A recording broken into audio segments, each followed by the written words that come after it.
चलिए दोस्तों, जैसा कि हम पिछले वीडियोज में फिनॉल की रासायनिक अभिक्रिया यानी केमिकल रिएक्शन ऑफ फिनॉल के बारे में पढ़ रहे थे और ये है हमारा लेक्चर नंबर 22। और आज के इस लेक्चर में हम इलेक्ट्रॉन रागी प्रतिस्थापन अभिक्रिया यानी इलेक्ट्रोफिलिक सब्स्टिट्यूशन रिएक्शन के बारे में पढ़ेंगे और जानेंगे कि फिनॉल जो होता है वो इलेक्ट्रॉन रागी प्रतिस्थापन अभिक्रिया कैसे दिखाता है। तो आइए दोस्तों, इस वीडियो को स्टार्ट करते हैं।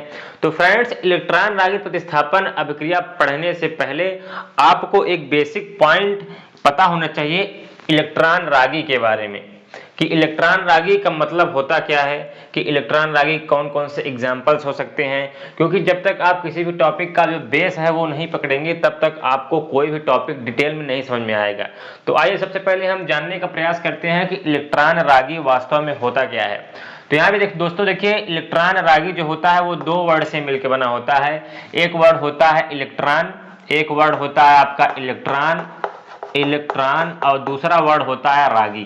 ठीक है, ये दो वर्ड से मिलके बना है इलेक्ट्रॉन और रागी। और इलेक्ट्रॉन का मतलब आपको पता ही होता है ई माइनस, इलेक्ट्रॉन के ऊपर ऋण आवेश होता है, नेगेटिव चार्ज होता है, इतनी चीजें आपको पता ही होंगी। और रागी का मतलब होता है दोस्तों लवर, लवर का मतलब होता है लव करने वाला, यानी ऐसा ग्रुप, ऐसी स्पीसी कह सकते हैं जो इलेक्ट्रॉन से लव करता हो, उसको बोलते हैं इलेक्ट्रॉन रागी। रागी का मतलब लव करने वाला और इलेक्ट्रॉन का मतलब माइनस, यानी इलेक्ट्रॉन रागी का मतलब क्या हुआ कि ऐसा ग्रुप, ऐसा स्पीसीज जो इलेक्ट्रॉन से लव करता हो और इलेक्ट्रॉन के ऊपर होता है ऋण आवेश। और ऋण आवेश से कौन लव करेगा? जाहिर सी बात है धन आवेश लव करेगा, क्योंकि धन आवेश और ऋण आवेश के बीच में अट्रैक्शन होगा। और यहाँ पे इलेक्ट्रॉन रागी जो होता है, हमेशा ध्यान रखिएगा, जो इलेक्ट्रॉन रागी होता है इसको E+ से डिनोट करते हैं। E का मतलब हो गया इलेक्ट्रोफाइल, इलेक्ट्रोफाइल का मतलब होता है इलेक्ट्रॉन रागी, और इसके ऊपर प्लस का चार्ज, प्लस का चार्ज ये डिनोट कर रहा है कि इलेक्ट्रॉन की कमी है, ये हम बोल सकते हैं। और ये E+ क्या है? इलेक्ट्रॉन रागी। तो इलेक्ट्रॉन रागी को हमेशा E+ से डिनोट किया जाता है और ये इलेक्ट्रॉन से लव करेगा और खुद तो ये क्या होगा? धनावेशित होगा। ये आप हमेशा ध्यान रखिएगा, इसमें बहुत ही कंफ्यूजन होता है। इलेक्ट्रॉन रागी जो होता है खुद तो धनावेशित होता है, E+ होता है, क्योंकि इसके ऊपर इलेक्ट्रॉन की कमी होती है। ठीक है, और ये इलेक्ट्रॉन किससे लेता है? नाभिक रागी से। अभी आप नाभिक रागी के बारे में जान रहे होंगे तो आपको चीजें समझ में आ रही होंगी। तो ऐसे ग्रुप से लेगा जिसके ऊपर इलेक्ट्रॉन ज्यादा होंगे, तो इसको इलेक्ट्रॉन की रिक्वायरमेंट है या इलेक्ट्रॉन की जरूरत है, क्योंकि इसके ऊपर प्लस का चार्ज है और किसी के ऊपर अगर प्लस का चार्ज होता है तो उसके ऊपर इलेक्ट्रॉन की कमी होती है। तो हमेशा एक बेसिक से पॉइंट ये जानिए कि इलेक्ट्रॉन रागी वो होता है जिसके ऊपर इलेक्ट्रॉन की कमी होती है और उसको E+ से डिनोट करते हैं। ये इतनी चीजें इलेक्ट्रॉन रागी के रूप में होगी। अब यहाँ पे अगर हम इलेक्ट्रॉन रागी का कुछ एग्जाम्पल अगर देखें कि इसका एग्जाम्पल क्या क्या हो सकता है इलेक्ट्रॉन रागी का, तो यहाँ पे देखिए H+ हो सकता है, ये एक प्रकार का एग्जाम्पल है। NO2+ हो सकता है, ठीक है, और ये कार्बन के ऊपर प्लस का चार्ज ऐसे हो सकता है। ये सारे क्या है? इलेक्ट्रॉन रागी। इन सभी के ऊपर इलेक्ट्रॉन की कमी है और देखिए धन आवेश भी है, और किसी के ऊपर धन आवेश होता है इसका मतलब उसके ऊपर इलेक्ट्रॉन की कमी है। ये एक बेसिक सा पॉइंट आप हमेशा ध्यान रखिएगा। और भी यहाँ पे हो सकते हैं, जैसे यहाँ पे SO3H+ ये हो सकता है, और भी डिफरेंट टाइप के यहाँ पे इलेक्ट्रॉन रागी हो सकते हैं। बट हमको इस वीडियो में केवल इस इलेक्ट्रॉन रागी की जरूरत है, ठीक है, NO2+ की। तो यहाँ पे अब आइए हम जान चुके हैं कि इलेक्ट्रॉन रागी का मतलब क्या होता है। अब आइए देखते हैं कि इलेक्ट्रॉन रागी का प्रतिस्थापन कैसे होता है फिनॉल के अंदर। तो यहाँ पे सबसे पहले अब आइए देखते हैं कि फिनॉल के अंदर इलेक्ट्रॉन रागी प्रतिस्थापन अभिक्रिया कैसे होती है। तो आइए देखते हैं। चलिए दोस्तों, देख लेते हैं कि फिनॉल में इलेक्ट्रॉन रागी प्रतिस्थापन अभिक्रिया कैसे होती है। तो यहाँ पे सबसे पहले आप कोई फिनॉल का मॉलिक्यूल ले लीजिए। ये देखिए, ये है बेंजीन की रिंग और इसी बेंजीन रिंग के ऊपर एक OH ग्रुप लगा होता है, इसको बोलते हैं फिनॉल। इतनी चीजें आपको पता ही होंगी। अब यहाँ पे देखिए, इस फिनॉल में जो मेन ग्रुप है या जो मेन समूह है वो होता है OH। और OH देखिए जिस कार्बन से लगा हुआ है उसके जस्ट बगल वाले कार्बन की पोजीशन को बोलते हैं ऑर्थो पोजीशन। इतनी चीजें आपको पता होंगी। ये देखिए OH इसका मेन ग्रुप है और OH जो जुड़ा हुआ है इस कार्बन से जुड़ा हुआ है, और इस कार्बन के जस्ट बगल वाले पोजीशन यानी ये पोजीशन और ये पोजीशन, इन दोनों पोजीशन को बोलते हैं ऑर्थो पोजीशन। इसको भी आर्थो बोलते हैं, O से डिनोट करते हैं, इसको भी बोलते हैं आर्थो। इतनी चीजें आपको पता ही होंगी। OH जो है ये मेन ग्रुप है और OH जिस कार्बन से लगा हुआ है उसके जस्ट बगल वाले कार्बन की पोजीशन को देखिए। इस कार्बन की जस्ट बगल वाले कार्बन ये वाला है और ये वाला है और इस पोजीशन को बोलते हैं आर्थो। और आर्थो के जस्ट नीचे वाली पोजीशन को देखिए, आर्थो के जस्ट नीचे वाली पोजीशन एक ये है और एक ये है, इसको बोलते हैं मेटा। इसको M से डिनोट करते हैं, इसको भी बोलते हैं मेटा, इसको भी M से डिनोट करते हैं। और मेटा के जस्ट नीचे वाली पोजीशन यानी ये वाली पोजीशन को बोलते हैं पैरा। इतनी चीजें तो आपको पता ही होंगी, अगर नहीं पता है तब आपको ये टॉपिक समझ में नहीं आएगा, ठीक है। इतनी चीजें बहुत ही कॉमन है, इतनी चीजें आप पता कर सकते हैं। ये OH ये मेन ग्रुप है, जिस कार्बन से लगा हुआ है उसके जस्ट बगल वाले पोजीशन को आर्थो पोजीशन, आर्थो के नीचे वाली पोजीशन को मेटा पोजीशन और मेटा के नीचे वाली पोजीशन को क्या बोलते हैं, पैरा पोजीशन। दोस्तों अगर आपको इस टॉपिक के बारे में डिटेल में पढ़ना है तब आपको रेजोनेंस के बारे में पता होना चाहिए, यानी अनुनाद के बारे में पता होना चाहिए कि जो फिनाल होता है इसके अंदर अनुनादित संरचनाएं कैसे बनती हैं। अगर आपको इस टॉपिक के बारे में यानी अनुनाद के बारे में डिटेल में पढ़ना है तब आप मेरे लेक्चर नंबर 21 को देख लीजिए, यानी इसके जस्ट पिछले वाले लेक्चर को देख लीजिए जिसका लिंक डिस्क्रिप्शन बॉक्स में दिया हुआ है। वो टॉपिक समझना आपके लिए बहुत जरूरी है अगर आप इस टॉपिक को डिटेल में जानना चाहते हैं तब। वहां पे मैं सारी चीजों को कवर किया हूं। अब देखिए वहां पे अगर आप वीडियो देखे होंगे तो अच्छी बात है, अगर आपको पता होगा तो बहुत अच्छी बात है। यहाँ पे देखिए आर्थो पोजीशन जो होता है वो निगेटिवली चार्ज होता है, यानी इसके ऊपर थोड़ा पार्शियली निगेटिव, इसके ऊपर भी पार्शियली निगेटिव आता है, ठीक है। अनुनाद का मतलब क्या होता है, इलेक्ट्रॉन रिंग के अंदर घूमते रहते हैं। तो यहाँ पे आर्थो पोजीशन पे क्या होता है, माइनस का चार्ज आता है और पैरा पोजीशन पे भी ऋण आवेश आता है। पूरा खेल यहीं पे है।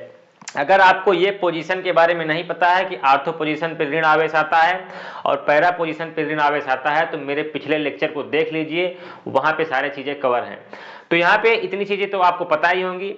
अब आइए हम देखते हैं कि ये एक बेसिक फीचर हो गया फिनाल का कि इसके अंदर इतनी चीजें यहाँ पे होंगी। Ortho position, Meta position, para position क्या है, किस पोजीशन पे ऋण आवेश आता है, किस पोजीशन पे धन आवेश आता है।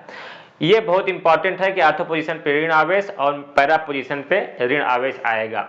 अब आइए हम एक्चुअल में इलेक्ट्रॉन रागी प्रतिस्थापन अभिक्रिया को देखते हैं और अब हमको ये टॉपिक ज्यादा अच्छे से क्लियर होगा। तो अब आइए देखते हैं। तो दोस्तों सबसे पहले जो इलेक्ट्रॉन रागी प्रतिस्थापन अभिक्रिया आती है इसकी वो आती है नाइट्रीकरण। नाइट्रीकरण, नाइट्रीकरण का मतलब क्या होता है दोस्तों, नाइट्रिक अम्ल से अभिक्रिया। तो यहाँ पे हम क्या करेंगे, फिनाल की नाइट्रिक अम्ल से अभिक्रिया करवाएंगे। तो यहाँ पे आप लिख सकते हैं रिएक्शन विथ HNO3, इसको बोलते हैं नाइट्रिक अम्ल। और नाइट्रिक अम्ल से रिएक्शन हमको करवा देनी है फिनाल से, तो उस रिएक्शन को बोलते हैं इलेक्ट्रॉन रागी प्रतिस्थापन अभिक्रिया, ठीक है। तो यहाँ पे सबसे पहले आपको ले लेना है फिनाल। तो यहाँ पे देखिए ये है आपका फिनाल, ये है OH, ये एक प्रकार से फिनाल है। अब इसकी क्रिया करवा देनी है आपको HNO3 से, नाइट्रिक अम्ल से। और यहाँ पे आपको नाइट्रिक अम्ल जो लेना है तनु HNO3 लेना है, तनु HNO3। अब तनु का मतलब क्या होता है दोस्तों, तनु का मतलब होता है पतला। दो चीजें होती है लिक्विड में, एक होता है गाढ़ा, एक होता है पतला। तो यहाँ पे तनु HNO3 लेना है और यहाँ पे किसकी प्रेजेंस रखनी है, यहाँ पे आपको H2SO4 भी लेना है। क्या लेना है, H2SO4। अब देखिए दोस्तों यहाँ पे आपको पता ही है कि इस पोजीशन पे ऋण आवेश आता है, इस पोजीशन पे भी ऋण आवेश आता है और इस पोजीशन पे भी ऋण आवेश आता है। तीन ऐसी पोजीशन है फिनाल के अंदर जिसके ऊपर ऋण आवेश आता है। एक तो आर्थो पोजीशन पे आएगा और एक आएगा पैरा पोजीशन पे ऋण आवेश। अब यहाँ पे ये जो HNO3 है इसके अंदर हमको एक इलेक्ट्रॉन रागी क्रिएट करना पड़ेगा, क्योंकि जब तक कोई इलेक्ट्रॉन रागी रहेगा नहीं तब तक हम उसको इलेक्ट्रॉन रागी प्रतिस्थापन अभिक्रिया का नाम नहीं देंगे। तो यहाँ पे देखिए ये HNO3 जो होता है इसके अंदर इलेक्ट्रॉन रागी कैसे बनेगा, यहाँ पे जरा चेक करिए। ये HNO3 जो होता है वो आपको NO2 प्लस ये इलेक्ट्रॉन रागी देता है। और इसका एग्जांपल मैं आपको बताया था कि NO2 प्लस भी क्या होता है, एक प्रकार का इलेक्ट्रॉन रागी होता है, क्योंकि इसके ऊपर प्लस का चार्ज है और इसको इलेक्ट्रॉन की रिक्वायरमेंट है, इसको इलेक्ट्रॉन चाहिए। और यहाँ पे देखिए ये देखेगा ऋण आवेश, इस पोजीशन पे ऋण आवेश है और जिस पोजीशन पे या कि जिस कार्बन पे ऋण आवेश आता है या कोई भी कंपाउंड हो अगर उसके ऊपर ऋण आवेश है तब आप हमेशा ध्यान रखिएगा वो इलेक्ट्रॉन रिच कंपाउंड है। ये भी रिच है, ये भी रिच है और ये भी रिच है। तो ये है ऋण आवेश, इलेक्ट्रॉन यहाँ पे अवेलेबल है उपस्थित हैं ज्यादातर इलेक्ट्रॉन, और ये है NO2 प्लस और इसके ऊपर इलेक्ट्रॉन की कमी है, तो इलेक्ट्रॉन ढूंढते ढूंढते वो आएगा यहीं पे चिपक जाएगा। कैसे चिपकेगा वो आपको मैं बताता हूं। तो यहाँ पे ये NO2 जो है एक तो आर्थो पोजीशन पे लग सकता है, इस पोजीशन पे भी, इस पोजीशन पे और इस पोजीशन पे भी, ठीक है, तीनों पोजीशन पे ये लग सकता है ये NO2 आपका NO2 प्लस, क्योंकि NO2 प्लस के ऊपर इलेक्ट्रॉन की कमी है और यहाँ पे इन सारे पोजीशन पे इलेक्ट्रॉन रिच है, ठीक है, ये सारे पोजीशन इलेक्ट्रॉन रिच हैं, इस पोजीशन पे इलेक्ट्रॉन कमी नहीं है इलेक्ट्रॉन की, इलेक्ट्रॉन बहुत ढेर सारे प्रेजेंट है, तो प्लस और माइनस के बीच में अट्रैक्शन हो जाएगा। तो ये NO2 आपका एक तो यहाँ पे आर्थो पर जुड़ जाएगा, तो यहाँ पे दो प्रोडक्ट आपको मिलेंगे। अगर आप यहाँ पे तनु HNO3 लेंगे, अभी मैं आपको दिखाता हूं कंसंट्रेटेड, इसके इसी वीडियो में दिखाऊंगा, अगर यहाँ पे आप सांद्र HNO3 ले लेंगे तब यहाँ पे केस उल्टा हो जाएगा, थोड़ा केस पलट जाएगा। तनु HNO3 लेंगे तब ये NO2, तो यहाँ पे दो प्रोडक्ट बनेंगे, एक प्रोडक्ट बनेगा आर्थो का और एक प्रोडक्ट बनेगा पैरा का। यहाँ पे कई बार क्वेश्चन बोर्ड्स एग्जाम में पूछा गया है। ये देखिए आपकी ये बेंजीन की रिंग है और इस बेंजीन रिंग के ऊपर ये है आपका OH और ये NO2 प्लस और ये है आपकी क्या आर्थो पोजीशन, तो चाहे इस पोजीशन पे जोड़ दीजिए चाहे इस पोजीशन पे जोड़ दीजिए, एक कंपाउंड आपका आर्थो का बनेगा। ये NO2 जैसे यहाँ पे लग गया तो यहाँ पे आपका NO2 लग गया, ये देखिए ये NO2 लग गया क्योंकि प्लस और माइनस के बीच में अट्रैक्शन हो जाएगा प्लस, और दूसरा कंपाउंड आपका क्या बनेगा, ये देखिए ये है आपकी रिंग फिनॉल की और इस फिनॉल रिंग के ऊपर OH है और इस पोजीशन को बोलते हैं क्या, पैरा पोजीशन, और पैरा पोजीशन पे भी ऋण आवेश है, तो ये NO2 यहाँ पे भी लग सकता है। यानी यहाँ पे दो तरह से हमको प्रोडक्ट मिल जाएंगे, ये वाला जो प्रोडक्ट है वो क्या है, पैरा का, और ये वाला जो प्रोडक्ट है वो है आर्थो का। तो यहाँ पे इसका जो नेम हो जाएगा आर्थो नाइट्रोफिनॉल, क्योंकि ये आर्थो पोजीशन पे जुड़ा हुआ है, और इसका नाम हो जाएगा क्या, पैरा नाइट्रोफिनॉल। इतनी चीजें आपको पता होनी चाहिए, तो इसको आप नाम लिख दीजिए। इसका जो नेम हो जाएगा क्या हो जाएगा, ये पोजीशन कौन सी है, आर्थो, तो यहाँ पे आर्थो इसको लिख देंगे नाइट्रो, आर्थो नाइट्रो, फिर ये है क्या फिनॉल, ये हो जाएगा इसका नाम, और इसको क्या लिख देंगे, पैरा, पैरा नाइट्रोफिनॉल, ये देखिए पैरा नाइट्रोफिनॉल, ये इसका नाम हो जाएगा। कितना सिंपल है, बस यहाँ पे कुछ नहीं है। और दोस्तों यहाँ पे एक चीज और आप ध्यान रखिएगा, ये जो कंपाउंड होता है ये मुख्य उत्पाद है, मुख्य उत्पाद, मुख्य का मतलब होता है मेजर, यानी ये ज्यादा क्वांटिटी में बनेगा, ठीक है, और ये अल्प मात्रा में बनेगा, ये आपको हमेशा ध्यान रखना है। अल्प का मतलब होता है माइनर। अब यहाँ पे ये चीजें क्यों होती है, क्योंकि यहाँ पे दोस्तों हाइड्रोजन बॉन्डिंग के बारे में आप पढ़े होंगे, अंतरा आणविक हाइड्रोजन आबंध, इन दोनों के केस में क्या होता है, इन दोनों के केस में अंतरा आणविक हाइड्रोजन आबंध बन जाता है और इसके केस में नहीं बनता है। इसका मतलब यहाँ पे मुख्य उत्पाद होता है, और यहाँ पे आप त्रिविम बाधा के बारे में पढ़े होंगे, यहाँ पे OH ग्रुप और NO2 ग्रुप, यहाँ पे इसका जो डिस्टेंस है वो दूर है, तो यहाँ पे त्रिविम बाधा जो होगी वो कम होगी, और यहाँ पे ये दोनों पास पास में है तो यहाँ पे त्रिविम बाधा ज्यादा होगी। कोई भी कंपाउंड हो, अगर वहां पे आर्थो कंपाउंड बन रहा है और पैरा कंपाउंड बन रहा है, तो ज्यादा केसेस में पैरा कंपाउंड जो होते हैं वो मुख्य उत्पाद के रूप में होते हैं, यानी मेजर कंपाउंड में। यहाँ पे एग्जाम्स में कई बार ये क्वेश्चन पूछा जा सकता है कि बताइए आर्थो कंपाउंड जो बना हुआ है, क्योंकि यहाँ पे दो प्रोडक्ट बन रहे हैं, एक आर्थो का है और एक पैरा का है, तो इन दोनों में कंपेयर करके बताइए कि कौन सा कंपाउंड मुख्य उत्पाद है, कौन सा अल्प है। तो यहाँ पे आपको मुख्य के रूप में या मेजर के रूप में इसको बता देना है। क्यों, क्योंकि यहाँ पे त्रिविम बाधा कम है, क्योंकि यहाँ पे OH ग्रुप ये है और यहाँ पे NO2 ग्रुप, इन दोनों का जो डिस्टेंस है वो दूर है और इन दोनों का डिस्टेंस पास पास है, तो इसीलिए यहाँ पे ये मुख्य उत्पाद है और ये अल्प उत्पाद है। इतनी चीजें आप समझ जाइए। अब देखिए ये तो हो गया तनु HNO3 का केस। अब आइए दोस्तों देखते हैं, अगर हम यहाँ पे सांद्र HNO3 का यूज कर देंगे, यानी जो नाइट्रिक अम्ल लेंगे वो गाढ़ा होगा। अभी ये तो पतला था, अब यहाँ पे सांद्र HNO3 लेंगे तब वहां पे केसेस क्या हो जाते हैं। तो आइए दोस्तों देखते हैं उसको भी, आइए देखते हैं। तो देखिए दोस्तों सबसे पहले हम क्या ले लेंगे, फिनाल, क्योंकि फिनाल की रिएक्शन हमको करवानी है, और यहाँ पे इस केस में हम क्या करेंगे, सांद्र HNO3 लेंगे। यहाँ पे देखिए इसके पिछले वाली रिएक्शन में मैं लिया था तनु HNO3, अब यहाँ पे आपको लेना है सांद्र HNO3, सांद्र नाइट्रिक अम्ल, और यहाँ भी आपको वही ले लेना है H2SO4, ये तो रहेगा ही, ठीक है। अब यहाँ पे आपको पता ही होगा कि HNO3 जो होता है कौन सा इलेक्ट्रॉन रागी देता है, ये NO2 प्लस इलेक्ट्रॉन रागी देता है, और इस पोजीशन पे ऋण आवेश, इस पोजीशन पे ऋण आवेश, इस पोजीशन पे भी ऋण आवेश। अगर आप यहाँ पे तनु HNO3 यूज करेंगे तब आपको यहाँ पे आर्थो का कंपाउंड एक मिलेगा और एक पैरा का कंपाउंड मिलेगा, जो अभी हम देख चुके हैं। लेकिन अगर यहाँ पे आप सांद्र HNO3 का यूज कर देते हैं, तब यहाँ पे ये जो NO2 ग्रुप है ये इस पोजीशन पे भी लग जाएगा, इस पोजीशन पे भी लग जाएगा और इस पोजीशन पे भी लग जाएगा, तीनों पोजीशन पे लग जाता है। यहाँ पे ये बहुत ही बड़ा डिफरेंस है, हमेशा ध्यान रखिएगा। तो इस केस में क्या होगा, ये आपका फिनाल का स्ट्रक्चर है और यहाँ पे जो तीनों पोजीशन है, जो ऋण आवेशित तीनों पोजीशन है, इन तीनों पोजीशन पे NO2 ग्रुप लग जाएगा। ये NO2 ग्रुप यहाँ पे लग जाएगा और ये NO2 ग्रुप यहाँ पे लग जाएगा और ये NO2 ग्रुप यहाँ पे भी लग जाएगा, तीनों पोजीशन पे लग जाएगा। कब लगेगा, जब आप सांद्र HNO3 यहाँ पे यूज करेंगे, सांद्र नाइट्रिक अम्ल यूज करेंगे तब, ठीक है।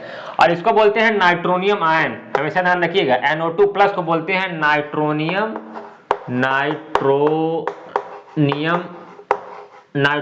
आयन, ठीक है, आयन, ये हमेशा ध्यान रखिएगा। ये एक प्रकार का इलेक्ट्रॉन रागी होता है और इलेक्ट्रॉन रागी का जुड़ना ही क्या कहलाता है, NO2 का जुड़ना ही नाइट्रीकरण कहलाता है, हमेशा ध्यान रखिएगा इस चीज को।